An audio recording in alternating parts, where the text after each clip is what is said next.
Hello, I am Ali Montero, and welcome to the week 3 of TheBridge Identity Reset. So, over the past 2 weeks, we've been focused on the first phase of our journey, that is awareness.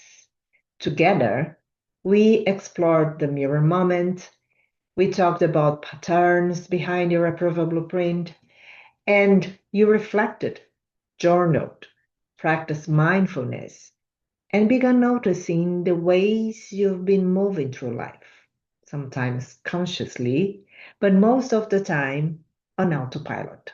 My hope is that you've continued using your workbook between sessions because awareness isn't something you achieve in one or two sessions. It's something we strengthen through practice, discipline.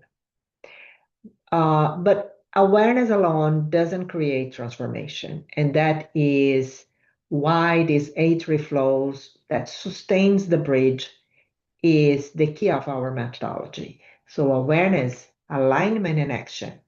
Because awareness alone just give us a vision about what we are doing, but we really need to check the alignment and jump into actions. So alignment helps us to choose differently. So today we are going to start the second phase in our process, that is the phase of alignment.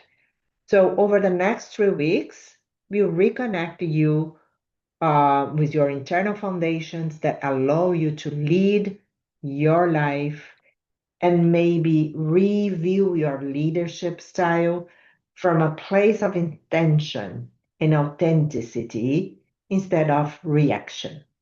So, and we are going to begin that with one of the most important tools you ever develop, your internal compass. Um, so every one of us already has an internal compass. So the question is not whether you have one. The question is who built it? Because every decision we make is guided by something: values, fear, need of approval, beliefs that we never questioned, or expectations we've carried for so long that we mistake them for our own voice. Pay attention on that.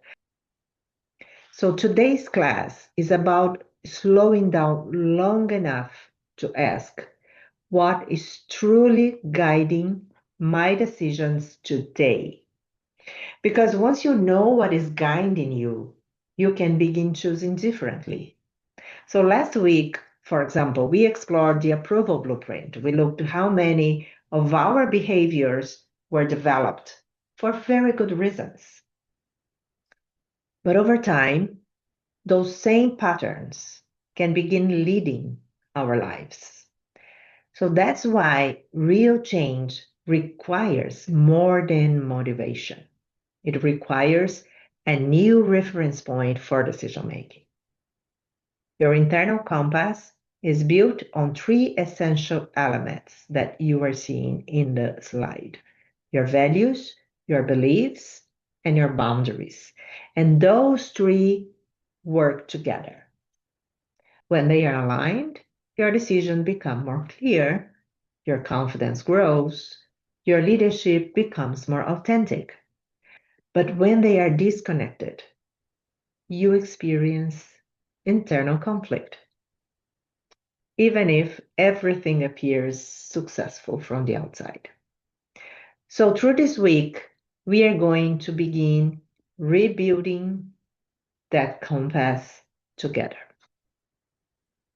So let's begin the part 1 of this week 3, values and boundaries. One of my favorite statements is this: a value without a boundary is simply a wish. Strong, isn't it? We'll come back to that several times because this is one of the most important ideas in this entire program. There are many different types of values, and what you are seeing on the slide is just a list. It's not exhaustive, but as in 5 different categories of values to inspire you.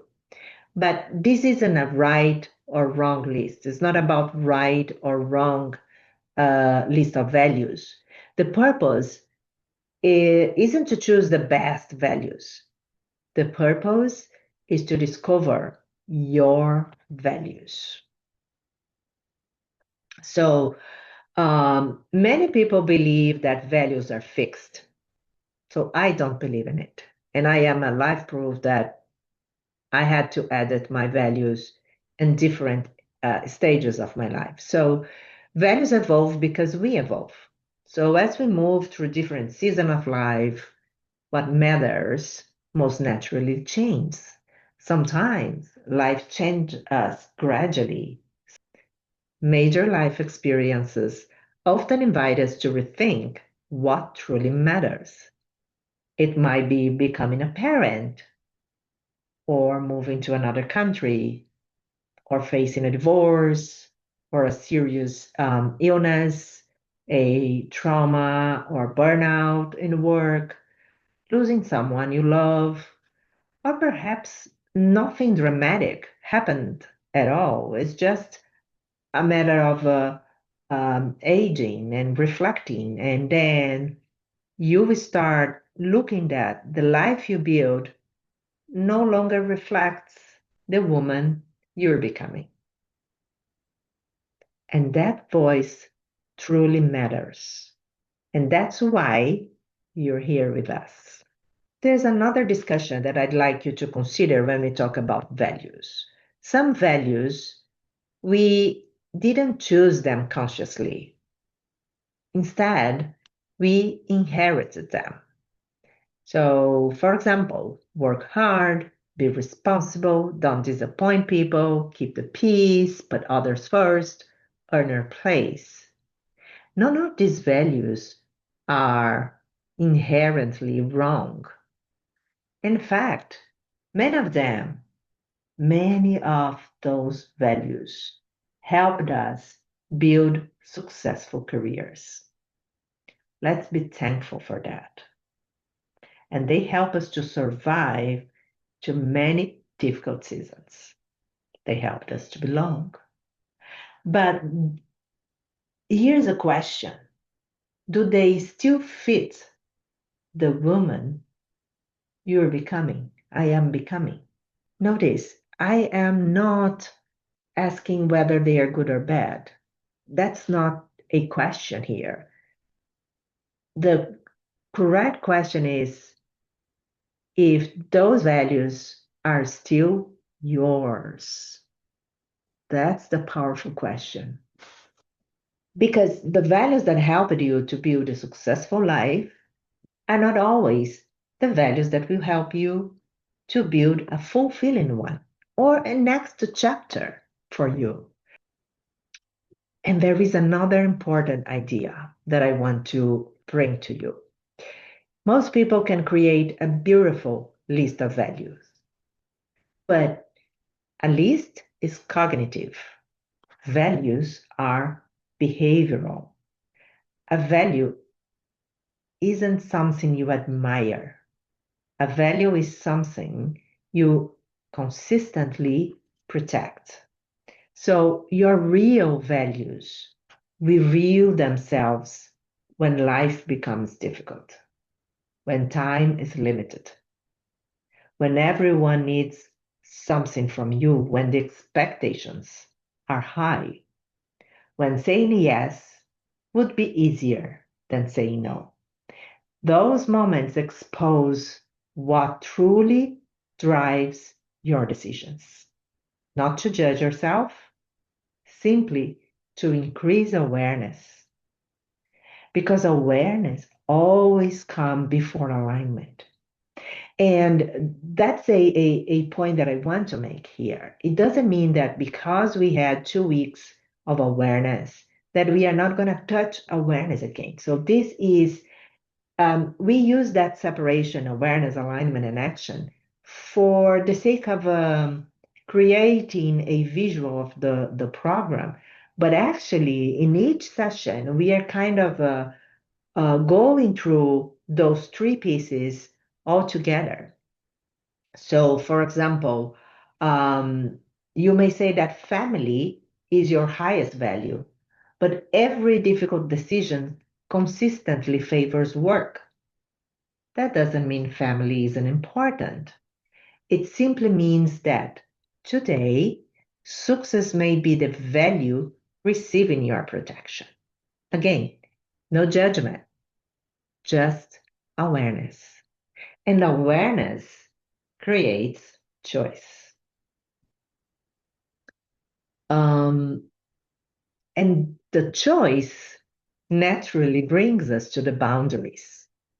So, living your values is a choice. Protecting them requires boundaries. Every meaningful value needs a boundary. Without boundaries, value remain good intentions. If health is one of your values, what boundary protects it? Perhaps you don't schedule meetings after 6 p.m. Perhaps you don't answer non-urgent emails on weekends. Perhaps you choose work that allows you to protect your physical and emotional well-being. Those boundaries aren't restriction.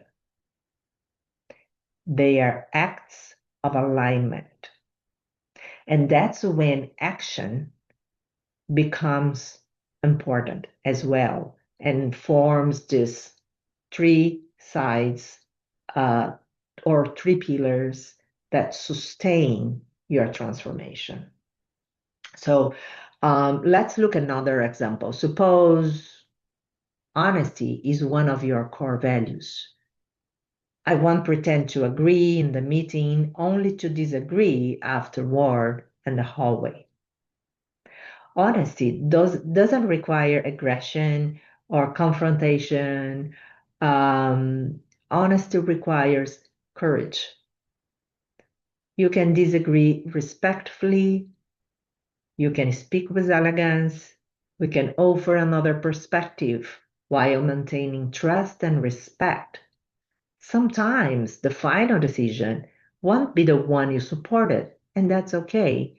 Leadership is not about controlling every outcome, it's about ensuring your voice reflects your values. Or perhaps one of your deepest values is family. A boundary might be I don't take work calls during dinner, or I don't allow a difficult day at work become a difficult evening at home. Is that always easy? Absolutely not.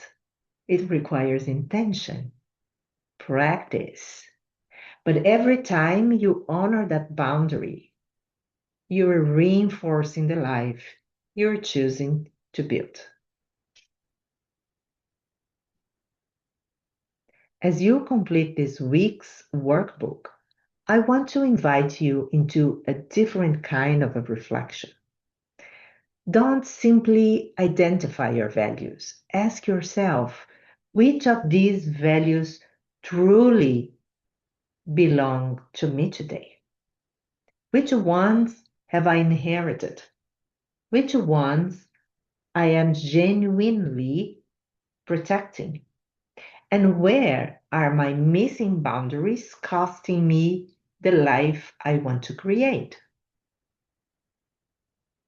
I know it's not an easy set of questions, but it's important because before our live session, I'd like you to complete the workbook exercises, identify your top values, reflect on how they have evolved, notice where the boundary is missing, and finally, choose one small action you will commit to this week to better protect one of your values. And that is what we are going to bring for discussion and coaching and sharing in our live session. So remember, Transformation doesn't happen because we understand new concepts. That's the easy part. Transformation happens when our daily choices begin reflecting who we truly are. I'm looking forward to exploring this with you during our live session. I'll see you there.